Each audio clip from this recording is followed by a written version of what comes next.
80च्या दशकातल्या दूरदर्शनवर असलेल्या सुप्रसिद्ध निर्मात्या विजया जोगळेकर दुमाळे यांची ही दीर्घ मुलाखत. ही मुलाखत त्यांची नात शारीवा परुळकर हिने घेतली आहे. विजू, आम्हाला सांग, तुझा जन्म कुठे झाला आणि कधी झाला? माझा जन्म 1943 साली 3 मार्च यवतमाळ इथे झाला. कारण माझे मामा मिलिटरी अकाउंटंट होते आणि ते यवतमाळला होते, त्यामुळे माझा जन्म तिकडे झाला. आणि मग नंतर आम्ही नागपूरला गेलो, कारण माझे वडील त्याच्यानंतर नेव्हीमध्ये गेले. तर मुंबईला काही त्यावेळेला जागा मिळणं शक्य नव्हतं. तर ते मुंबईला राहत होते आणि मी, माझा भाऊ आणि आई आम्ही नागपूरला राहत होतो. तर नागपूरला माझं पहिलं म्हणजे तिथे आमटे हायस्कूलमध्ये पहिलं माझं पहिली तिथे झाली. आणि दुर्दैवाने माझी आई त्याच्यानंतर गेली, म्हणजे वारली. मग पण तिने जाताना सांगितलं की विजूला बाळूकडे ठेवा, म्हणजे कल्याणला. बाळू म्हणजे माझे मामा. हा, आणि मग कल्याणला मला नेण्यात आलं, कारण बोर्डिंगमध्ये ठेवणं त्यांनी माझ्या वडिलांची इच्छा होती बोर्डिंगमध्ये ठेवावं, पण पाचगणीला तरी सांगितलं 8 वर्ष पूर्ण झाल्याशिवाय आम्ही बोर्डिंगमध्ये घेऊ शकत नाही. म्हणून मग मी माझ्या मामांकडे 1 वर्ष होते. आणि तिथे मी म्युन्सिपाल्टी शाळेत होते आणि आम्ही सिद्धेश्वर आळीमध्ये राहत होतो. समोर बोरगावकरांचा वाडा होता आणि मी म्युन्सिपाल्टीच्या शाळेत जात होते. आणि तिथे माझं पहिलं अगदी म्हणजे पहिली दुसरी तिथे झाली. आणि मग त्याच्यानंतर मग पाचगणीला ठेवायचं बोर्डिंगमध्ये असं माझ्या वडिलांनी ठरवलं, कारण ते बोर्डिंग फार नव्हती.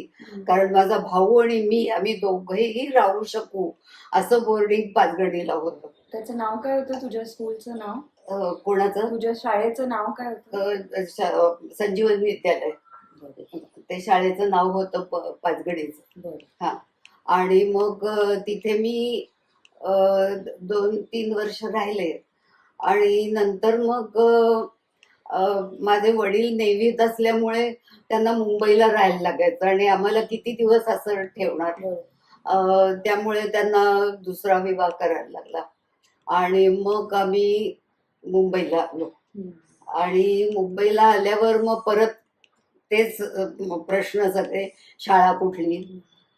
मग तिथे गायवाडीमध्ये माझे मामा, म्हणजे माझ्या जी नंतरचा माझ्या वडिलांनी विवाह केलेला होता त्यांचे बंधू, ते गायवाडीत राहायचे, जोशी म्हणून.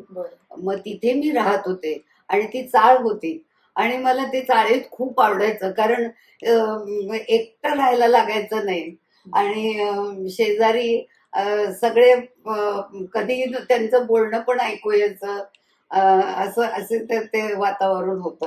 आणि मग माझ्या भावाला चिकित्सक मध्ये ठेवलं आणि मी मग कन्या शाळेत गेले, SNDT कन्या शाळा. आणि तिथे मग त्यावेळेला 11वी होती, आता 10वी पर्यंतच आहे, पण त्यावेळेला मी 7वी ते 11वी मी कन्या शाळेत शिकले. आणि त्याच्याबरोबर मला गाण्याची खूप आवड होती. म्हणून मग आता गाणं कुठे शिकायचं ते काहीच माहित नव्हतं.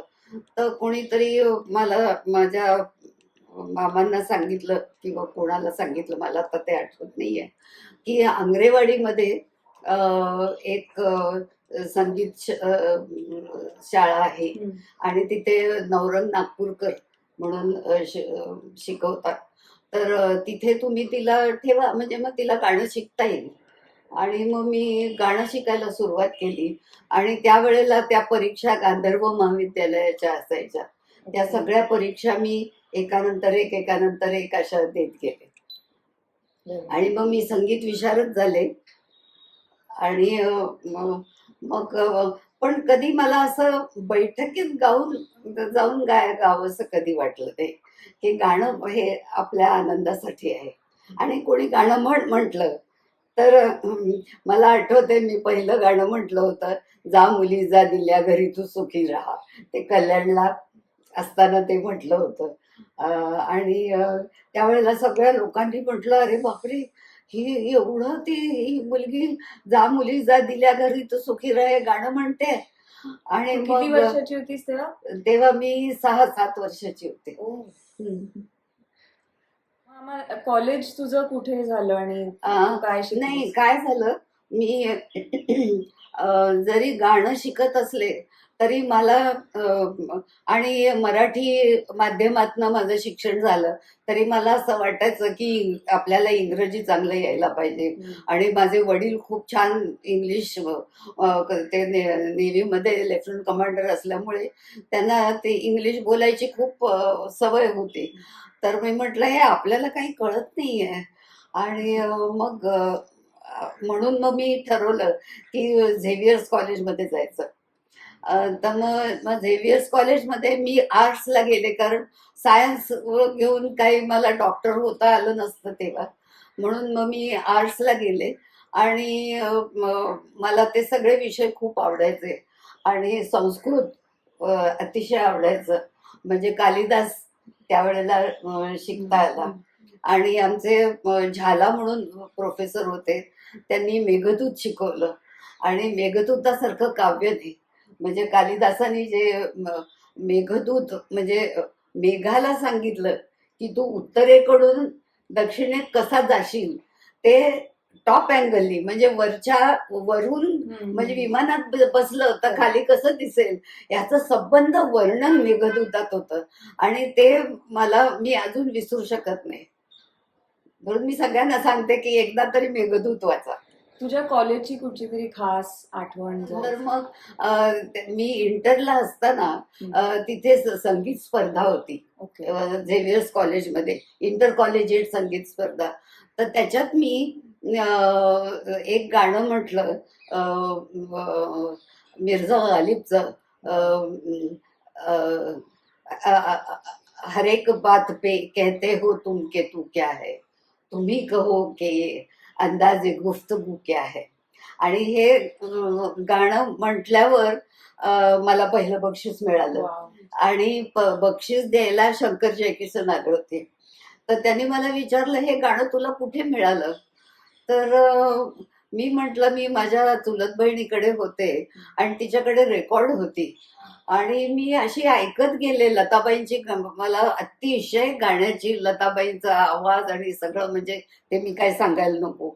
आणि ते हरेक बात पे ऐकल्यानंतर मी ते रेकॉर्ड ऐकून ऐकून ऐकून ऐकून स्वतः शिकले. आणि नंतर मग मला असं वाटलं की आपल्याला आणखीन गाण्यात पुढे प्रगती करायला पाहिजे. म्हणून मग मी हे विचार करत असतानाच माझे वडील म्हणाले आता तू 20 वर्षाची झाली आहेस, 21 वर्ष, आता तुझं लग्न आम्ही करून देणार. म्हणून श्री मोहन जोगळेकर मला आणि त्यांच्या आई विमलाबाई जोगळेकर मला बघायला आल्या. आणि कॉलेजच्या नंतर हो का BA झाल्यानंतर. BA. हा. आणि त्यांनी मला आणि त्यांनी मला ताबडतोब माझ्या वडिलांना सांगितलं की आम्हाला मुलगी पसंत आहे, कधी लग्न ठरवा तुम्ही. तर मग आमचं 13 मे ला लग्न झालं 1964 साली. आणि मी सासरी आले. आणि मग तिथे मला असं वाटायचं आता आपलं गाण्याचं काय होणार. पण मी तिथे थांबले. तुझे क्लासेस थांबले मग हो तिथे, कारण आम्ही क्लासेस माझे होते गिरगावात. आणि आमचं लग्न झाल्यानंतर मी खूपच लांब आले, त्यामुळे तिथून एवढ्या जाणं शक्य नव्हतं. त्यामुळे तिथे गाणं थोडस थांबलं. आणि मग मी ठरवलं की नाही आता आपल्याला पण पुढे शिकायला पाहिजे. म्हणून मी असा विचार करत होते. मग मी गाणं घेऊन मग मी असं ठरवलं की SNDT मध्ये संगीत आहे. मुंबई युनिव्हर्सिटीमध्ये संगीत त्यावेळेला नव्हतं, अजूनही आहे की नाही माहिती नाही मला. आता चालू झालं. हा. तर मी मग SNDT कॉलेजमध्ये प्रवेश घेतला आणि तिथे मी गाण्यामध्ये मास्टर्स डिग्री घेतली. आणि मग मी आणि असं युअर इन-लॉज वर ओके विथ यू फारच स्टडी? माझ्या सासूबाई म्हणजे देव होते, विमलाबाई जोगळेकर. आणि सासरे पण ते जसे ते सॉलिसिटर होते, ते तसे कमी बोलायचे. पण बट दे वर सपोर्टिव्ह ऑफ यू हो, पर्स्युइंग. अगदी अगदी. आणि त्या मला म्हणायच्या की तू तुझं गाणं चालू ठेव. आणि मग त्यांचं भजनी मंडळ होतं, मग तिथे त्या मला बोलवायच्या, तिथे ये तू गायला. मग तिथे मी कधी कधी गाणं गात होते. आणि असं करता करता माझ्या यजमानांना म्हणजे आमच्या लग्नाला 5 वर्ष झाली. आणि त्यांना काहीतरी एक आजार झाला. आणि त्यांना चालता येईना. आणि त्यावेळेला आम्ही आमच्या समोर डॉक्टर आठले राहायचे, त्यांचा जावई होता रवींद्र थत्ते. ते म्हणाले की आपण असं करूया, त्यांना हॉस्पिटलमध्ये ऍडमिट करूया. आणि मग तिथे हॉस्पिटलमध्ये ऍडमिट केलं. आणि मग त्यावेळेला डॉक्टरांनी सांगितलं हे पोलिओ मायलायटिस म्हणून, पोलिओ सारखाच हा काहीतरी. Variation. हा.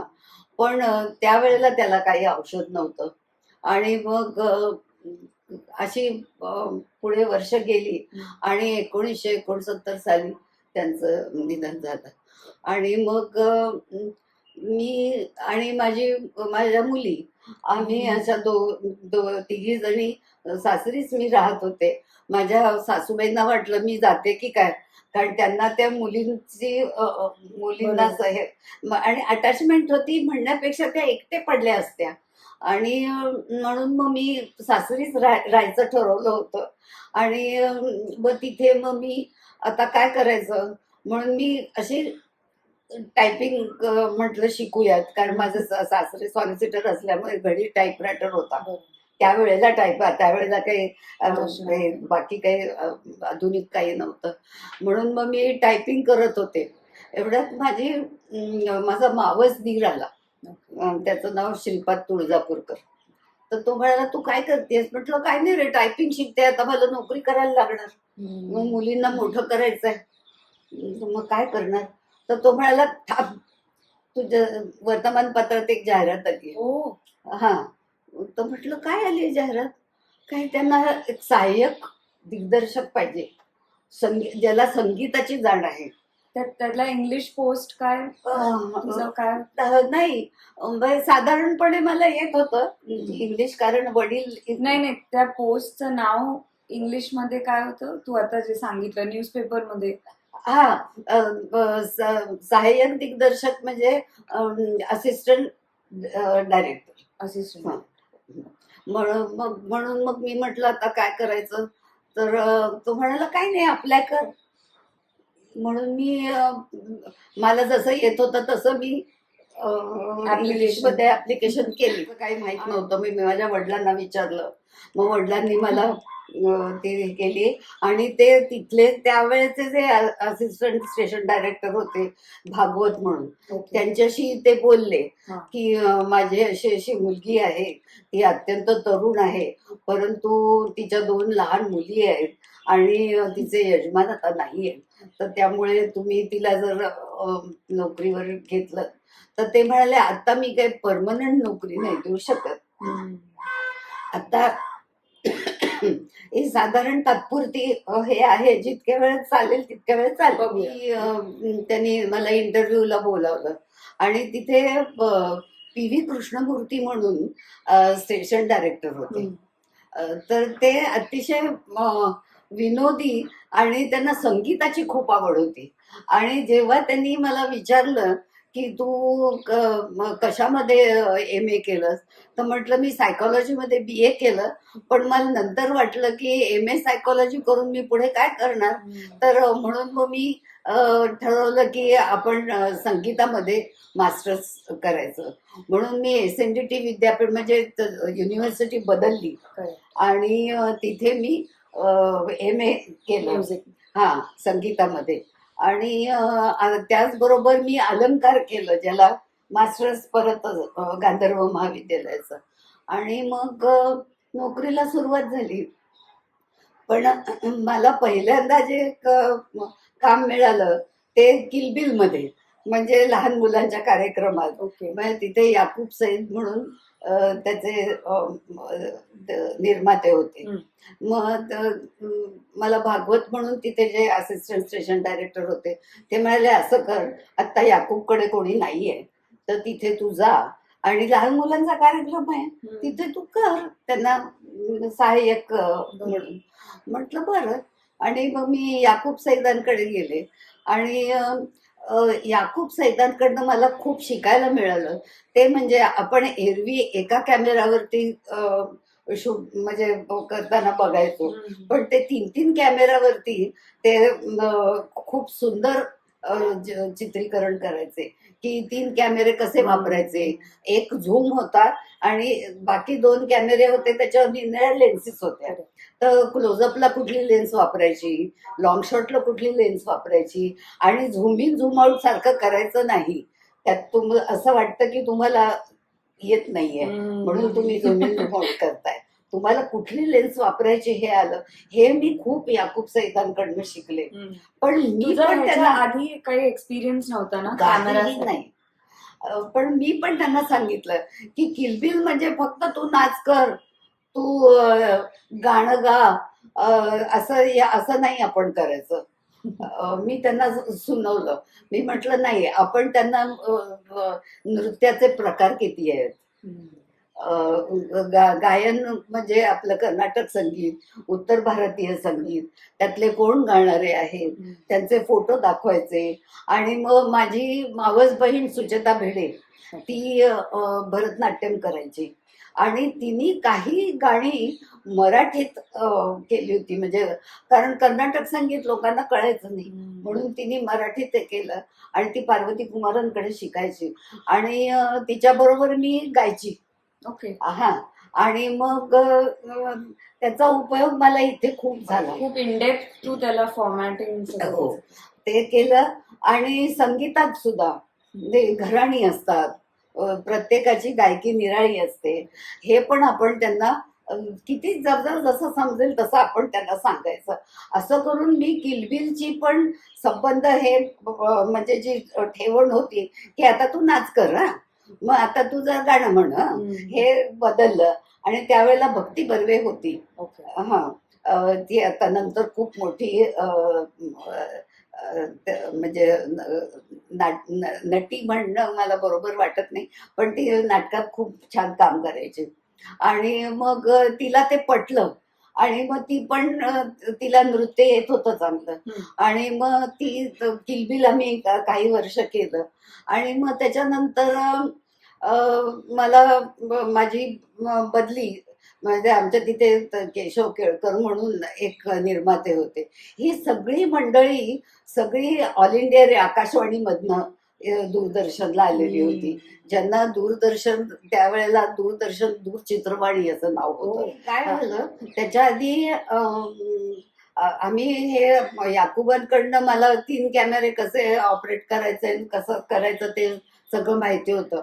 पण त्याचं शिक्षण, नियमित शिक्षण व्हायला पाहिजे म्हणून आम्हाला पुण्याला फिल्म इन्स्टिट्यूट ऑफ इंडिया म्हणजे FTI आहे, तर तिथे आम्हाला पाठवलं. आणि मग तिथे ते शिक्षण म्हणजे आम्हाला सगळं माहिती होतं. आम्हीच त्यांना सांगायचो असं नाही, असं असं पाहिजे, असं नाही असं पाहिजे. असं करून आम्ही तिथे मी शिक्षण घेतलं आणि 3-4 महिने तिथे राहून मग मी परत आले. आणि परत आल्यावर तू किलबिलचं फनफेअर भरवलेलं असं तू नाही, काय झालं माहितीये का की मला ते टिपिकल असं ते करायचं नव्हतं की इतकी मुलं आहेत, इतक्या शाळा आहेत, मराठी माध्यम आहे, इंग्लिश माध्यम, त्या मुलांना आपण बोलवावं. पण ते कुठे बोलवायचं, कारण कुठेही गेलं तरी भाडं आणि हे सगळं होतं.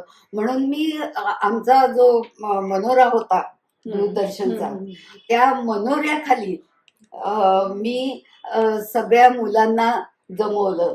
आणि तिथे त्यांना म्हटलं हा मनोरा 1,000 फूट उंचीचा आहे आणि त्याच्यामुळे तुम्ही सगळ्यांना दिसणार आहात. आणि ती मुलं खूप खुश झाली आणि मग त्यांचा तो मेळावा मी केला. तो किलबिल मध्ये खूप गाजलं ते अच्छा. सगळं. आणि त्याच वेळेला केशव केळकर म्हणून होते, ते पण नभोवाणीतनच आले होते. नभवाणी म्हणजे दुसरा रेडिओ. रेडिओ. हा, ते नभोवाणीतनं दूरचित्रवाणीमध्ये आले होते.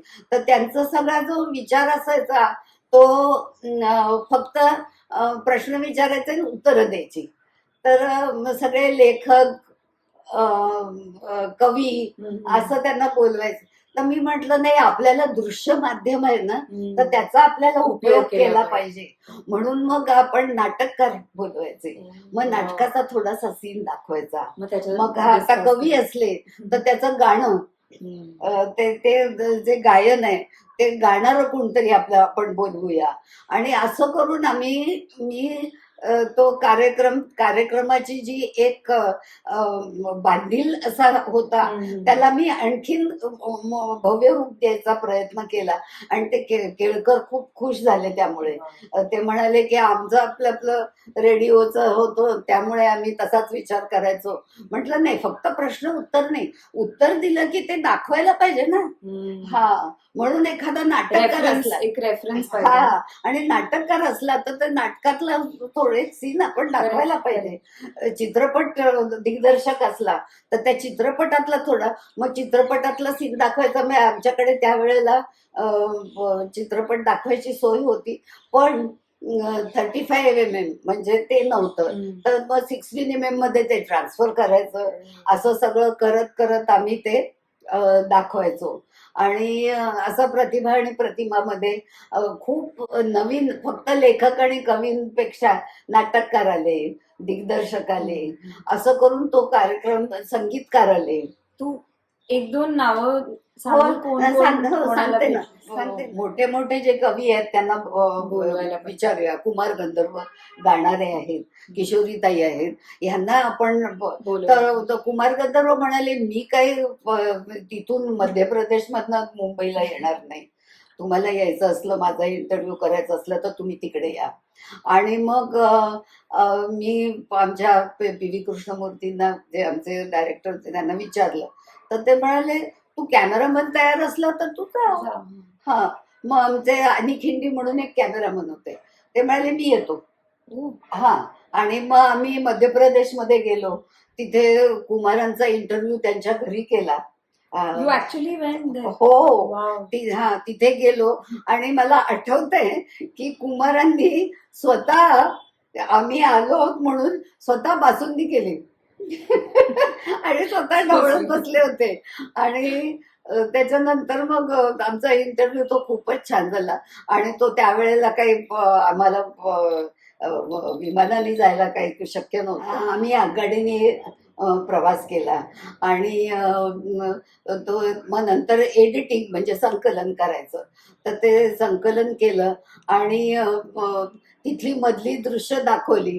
कुमार गंधर्व जिथे राहत होते तिथलं त्यांचं घर आणि हे सगळं दाखवलं. आणि त्यामुळे मला स्वतःला खूप त्यातनं आनंद झाला की आपण हे करू शकलो. त्याच्यानंतर मग आता कुसुमाग्रजांसारखा कवी, म्हणजे वि.वा. शिरवाडकर, तर ते म्हणाले मी नाशिकला असतो, मी काय नाशिकहून मुंबईला येणं मला शक्य नाहीये. म्हणून मग आम्ही नाशिकला जायचं ठरवलं. आणि मग नाशिकला त्यांच्या घरी जाऊन आम्ही, ते म्हणाले आमच्या घरी राहा, काही हरकत नाही, कारण आम्ही हॉटेलमध्ये कुठे उतरणार आणि मी एकटी बाई. तर मग मी तिथे एका दिवसात त्यांचा संबंध इंटरव्ह्यू केला वि.वा. शिरवाडकरांचा. मग त्यांच्या कविता त्यांनी म्हटल्या, वाचून दाखवल्या. आणि ज्या कविता संगीतमय झाल्या त्या आम्ही असं मला खूप आनंद दिला दूरदर्शनच्या. जरी ते सरकारी माध्यम होतं तरी सुद्धा आम्हाला जे वाटेल ते आम्हाला करायला मिळालं त्यावेळेला. की नाही, नाहीतर त्यावेळेला अट अशी होती की गाणारे असले ते रेडिओ, म्हणजे गाणारे ते रेडिओ अप्रूव्ह पाहिजे. रेडिओमध्ये ते पास झालेले पाहिजे तरच त्यांना गाता येईल. तर आम्ही म्हटलं नाही, ते जगत कीर्तीचे आहेत, ते कुठे रेडिओवर गाणार. आणि असं करून खूप मी म्हणजे आता किशोरीताई कशाला रेडिओला जातील, एवढं त्यांचं नाव आहे, जगत कीर्ती त्यांची आहे. तर तुझा मग एक्सपिरियन्स सांग ना किशोरीताई. हा, तर किशोरीताईंकडे जेव्हा आम्ही गेलो तेव्हा त्या म्हणाल्या, हे पहा, मी काय तिथे येणार नाही तुमच्या स्टुडिओत वगैरे, तुम्हाला यायचं असलं तर इथे या माझ्या घरी आणि मग इथे करा. आणि आम्ही मग ठीक आहे, आम्ही सगळं कॅमेरा, त्यावेळेला बीपी सिंग म्हणून मग आमचे एक कॅमेरामन होते. तर मी त्यांना म्हटलं की किशोरीताई, बीपी सिंग हा कॅमेऱ्यातला किशोरीताई आहे. तर त्यांना खूप त्याला पण अगदी खूप आनंद झाला. आणि त्याला मराठी आता समजायला लागलं होतं. आणि मग किशोरीताईंचा इंटरव्ह्यू घेतला आणि त्यांची आई म्हणजे माई मोगूबाई कुर्डीकर त्या शेजारच्या खोलीत आपल्या नातवंडांशी त्यांचं काय पत्ते बित्ते काहीतरी चाललं होतं. आणि मग त्या म्हणाले, मी आता पहा भूप गाते. आणि त्यात भूपाली त्यांचा आवडता राग. आणि त्या भूप गात गात वरती गेल्या. माई तिकडनं ओरडल्या, अगं भूप गाताय की देशकार गाताय. आणि मग मी म्हटलं, नाही माई, त्यांना गाऊ दे, त्यांना गायचंय तसं. आणि मग ते आम्ही रेकॉर्ड केलं, मग त्याचं संकलन केलं. आणि ते टेलिकास्ट झाल्यानंतर लोकांनी मला विचारलं, किशोरीताई तुमच्याकडे आल्या? म्हटलं नाही, आम्ही त्यांच्याकडे गेलो. ह्या सगळ्याला मला घरातनं खूप सहाय्य झालं. म्हणजे माझ्या सासूबाई म्हणायच्या की तुला जायचंय ना, मी मुलींकडे बघते, तुला जायला लागणार आहे ना, जा तू. शी वॉज व्हेरी प्रोग्रेसिव्ह. प्रश्नच नाही. आणि त्या मला सगळी मदत करायच्या. मी स्वयंपाकात यायला लागले की त्या म्हणायच्या, तू याच्यात पडू नकोस, तू तू जा तुझ्या ऑफिसला. आणि मग मी तिथे 165, 171 किंवा 85 नंबरची बस घेऊन ऑफिसला जायची. 10:30ला आमची मीटिंग असायची. ती मीटिंगला आदल्या दिवशीच्या कार्यक्रमाचं सगळं वर्णन असायचं. आणि असं करत करत करत मग मला प्रमोशन मिळालं. तेव्हा प्रमोशन मिळालं, पण तू त्या काळी सुपरस्टार पण झालीस. सुपरस्टार वगैरे काही नाही झालं. काय झालं की कार्यक्रम झाले की खूप पत्र यायची. आणि मग असं वाटायचं की नाही, ह्या पत्रांना आपल्याला उत्तरं द्यायला पाहिजेत. म्हणून आमचे जे डायरेक्टर होते पी व्ही कृष्णमूर्ती, आणि त्याच्यानंतर श्रॉफ आले, मग तातारी आले, असे बरेच डायरेक्टर्स आले. ते सगळे म्हणाले की नाही, आपल्याला पत्र येतात त्याला उत्तरं द्यायला पाहिजेत. मग कोण देणार? तर मी काय स्वतः आपण काही म्हटलं नाही.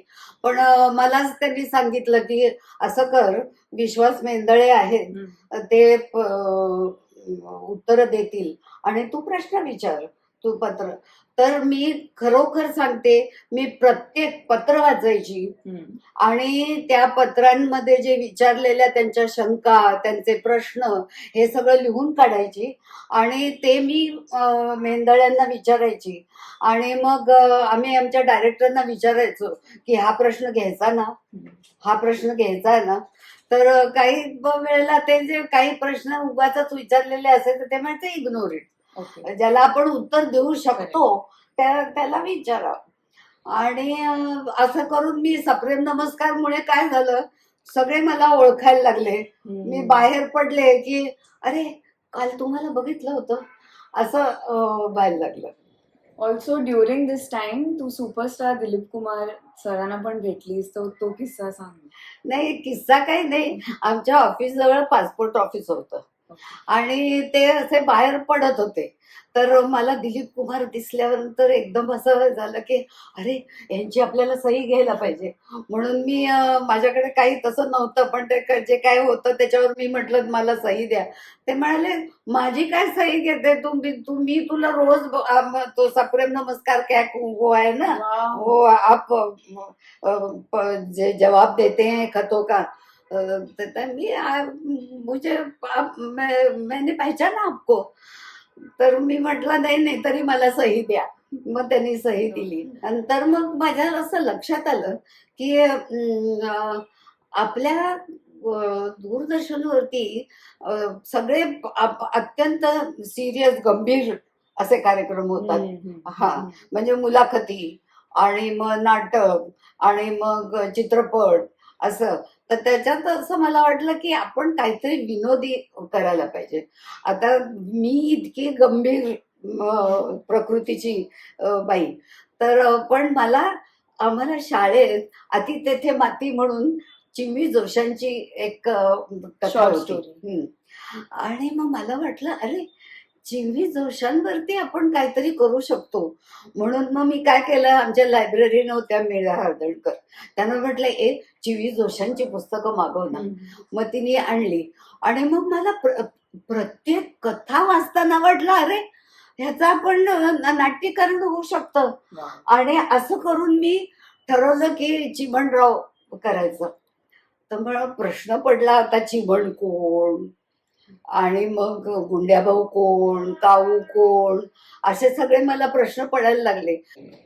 सो तू त्याचं कास्टिंग मग वन्स तुझं कॉन्सेप्ट सगळं कॉन्सेप्च्युलायझेशन झालं, मग तू कास्ट कसा लॉक केला? नाही, काय झालं माहितीये का, की माझ्या डोक्यात असं वाटायचं की मला सगळ्यांनी सांगितलं की हे पहा चिवी जोशांच्या काही कार्यक्रमामध्ये म्हणजे चित्रपटात दामूअण्णा मालवणकरांनी काम केलेलं आहे, तर तू ही रिस्क घेऊ नकोस. तर मी म्हंटल नाही, मला विनोदी कार्यक्रम करायचा आहे. आणि मग एका असंच कुठेतरी कार्यक्रमाला मी गेलो होतो नाटकाला.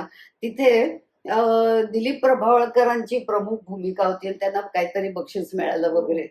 तर मी म्हटलं हा चिमणराव अगदी शोभेल म्हणून मी त्यांना विचारलं. तर ते म्हणाले अहो दामूअण्णा मालवणकरांसारख्या माणसाने काम केलेलं मला काय तुम्ही विचारताय, मी एवढा उंच आणि कुरडे केस आणि काय मला तुम्ही विचारताय. म्हटलं नाही, मला तुम्ही ती भूमिका करायला पाहिजे. मग म्हणाले की मग गुंड्याभाऊ कोण. तर म्हटलं बाळ कर्वे. तर मग का नाही म्हटलं अहो माझ्या डोळ्यासमोर गुंड्याभाऊ म्हटल्यावर बाळ कर्वे काठी घेऊनच उभे राहिले. तर मी बाळ कर्वेंना फोन केला.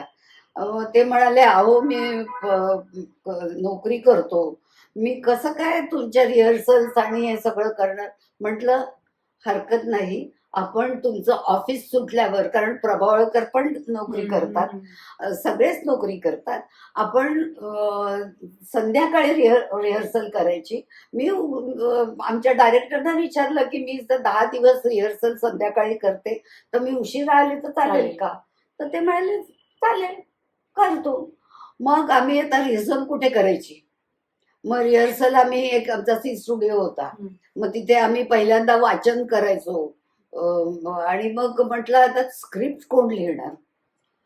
तर कारण ते लिहिणं पण हे होतं, तर पहिले 1-2 मी काहीतरी लिहिले, पण मला वाटलं नाही हे सगळं आपल्याला जमणं कठीण आहे. आणि त्याच वेळेला श्रीधर घैसास म्हणून त्यांनी एक गजऱ्यामध्ये काहीतरी एक असं लिहिलं होतं. तर मी त्यांना फोन केला.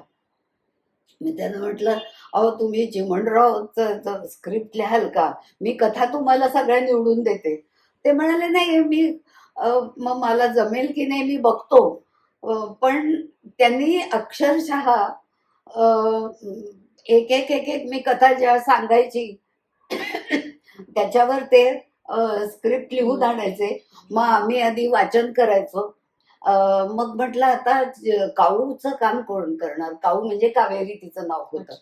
तर माझ्याकडे गाणं शिकायला एक मेधा राव म्हणून यायची, तर तिलाच मी नोकरीला पण चासकरांकडे त्यांची असिस्टंट म्हणून ठेवलं.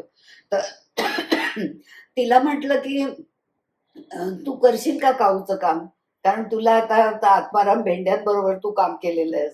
तर ती म्हणाली पण माझं काम सांभाळून मी कशी काय करणार. म्हणून मी चासकरांना विचारलं. विनायक चासकर आमच्याकडे प्रोड्युसर होते आणि ते अतिशय सुंदर नाटकं करायचे. तर त्यांना मी म्हटलं की मला चिमणराव करायचंय, तर काऊसाठी मी मेधाला बोलवू विचारलं का? कसं? हा. तर ते म्हणाले ऑफिस संपल्यानंतर, कारण मग सगळेच नोकरी करणारे होते. Correct. त्यामुळे मग 6:30 नंतर आमचे पहिलं वाचन 2-3 दिवस आणि मग रिहर्सल. हम्म. आणि आता चित्रपटात कसं एक वाक्य झालं की Cut. Hold, Correct. चाल. आमचं तसं नव्हतं. रोल विकल्यावर Continuous. म्हटलं की संबंध ते करायला लागायचा तो सीन, आणि मग ते पाठ करायला पाहिजे. मग ते सगळं त्यांनी मान्य केलं आणि ती चिमणराव मालिका इतकी गाजली हम्म. की मला सगळ्यांनी सांगितलं आता हे थांबवू नका. म्हटलं अहो नाही, थांबवू नका कसं, आता त्याच्या संपल्या कथा, मी तर सगळं झालं. नाही मग तुम्ही लिहू लिहा. म्हटलं नाही, मी जीवी जोशांचं नाव हे नाही करणार. आणि म्हणून मग चिमणराव ला खूप नाव मिळालं. विजू, तू पु ल देशपांडेंचं हे रविवार सकाळ पण केलेलंस ना? हो, ते सांगू तर शकतेस? रविवारी सकाळी प्रतिभा आणि प्रतिमा असायचं. हम्म. तर मला असं वाटलं की पु ल देशपांडे, सई परांजपे हे सगळे पहिले निर्माते हम्म. दूरदर्शनचे. मग त्यावेळेस दूरदर्शन हे नावही नव्हतं, दूरचित्रवाणी होतं नाव. तर तर त्यांचा कार्यक्रम आपण करायला पाहिजे.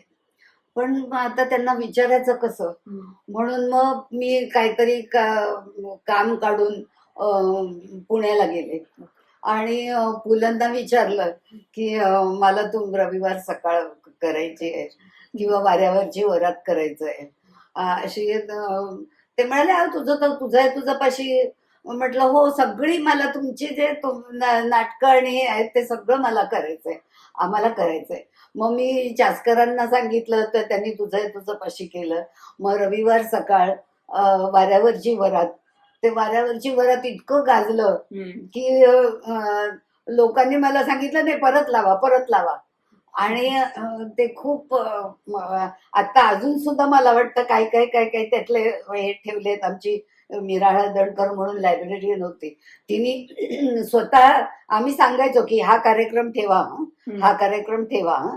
पण टेप्स कमी असायच्या, सरकारी माध्यम, त्यामुळे टेप आणि त्या 2 इंची टेप असायच्या. हम्म. त्या काय तेव्हा अशा सहज मिळत नव्हत्या, त्या बाहेरनं मागवायला लागायच्या. मग नाही तर मग फिल्म वरती करायचं, म्हणजे 16mm, म्हणजे मग त्यावेळेला 16mm म्हणजे मग त्याला साऊंड निराळा, मग ते सगळं खूप कॉम्प्लिकेटेड होतं. मग मी म्हटलं नाही, सगळं असलं तरी मला ते करायचंय. आणि मग हे सगळं करता करता मला एक दिवस असं वाटलं की आपण हे करतोय, पण आपल्याकडे साक्षरता नाहीये. खूप जे असे लोक आहेत की ज्यांना साधं स्वतःचं नाव पण लिहिता येत नाही. मग काय करायचं? तर Illiteracy. हा, तर त्यावेळेला माधव चव्हाण म्हणून एक गृहस्थ होते, तर ते साक्षरता प्रसार करत होते. ओके. हा, तर ते झोपडपट्टीत जाऊन लोकांना शिकवायचे. तर मी म्हटलं पण आई पासून शिकून काय त्यांना मिळणार? तर मग आम्ही त्याच्यातनं अशी शक्कल काढली की आई पासून नाही, स्वतःचं नाव आधी लिहिलं. म्हणून मग आम्ही ज्यांच्याकडे जायचो त्यांना आधी मी झोपडपट्टीत गेले, वडाळ्याच्या जिथे जिथे झोपडपट्ट्या होत्या तिथे तिथे आम्ही आमचे कॅमेरामन, साऊंड रेकॉर्डिस्ट सगळं घेऊन जायचो आणि त्यांना आधी स्वतःचं नाव लिहायला शिका. म्हणून आता व असलं तर वामन, आणि काही असं शशिकला, तर ते असं त्यांना असं करून मग मी म्हणायचे आता बाहेर पाट्या आहेत पहा, तुम्हाला तुमच्या नावातलं अक्षर दिसतंय का? असं करून आम्ही शिकवलं. साक्षरतेचा प्रसार करण्यासाठी म्हणून आम्ही तो कार्यक्रम सुरू केला. आणि कार्यक्रमाचं नाव अक्षरधारा, की अक्षर शिकायचं, पण आपलं नाव आधी आलं की कुठे मी म्हणायचे की बोर्ड दिसला की आपलं आहे का त्याच्यात, आपल्या नावातलं अक्षर आहे का, म्हणून त्याला अक्षरधारा नाव. Do you know you're very ahead of your time. आ, कारण आजच्या डे अँड एज मध्ये तू जो फॉर्मॅट तेव्हा केलेलास, म्हणजे interviewing artist is one thing, but you also interviewing people out in different profession, म्हणजे डॉक्टर, सायंटिस्ट. मला असं वाटलं की लोकांना ओळख व्हायला पाहिजे या मंडळींची. अमराठी आर्टिस्ट म्हणजे आता ज्यांना मराठी येत नाही पण लोकांना कळायला पाहिजे की मराठी सोडून सुद्धा खूप दुसरे प्रतिभावंत लोक आहेत.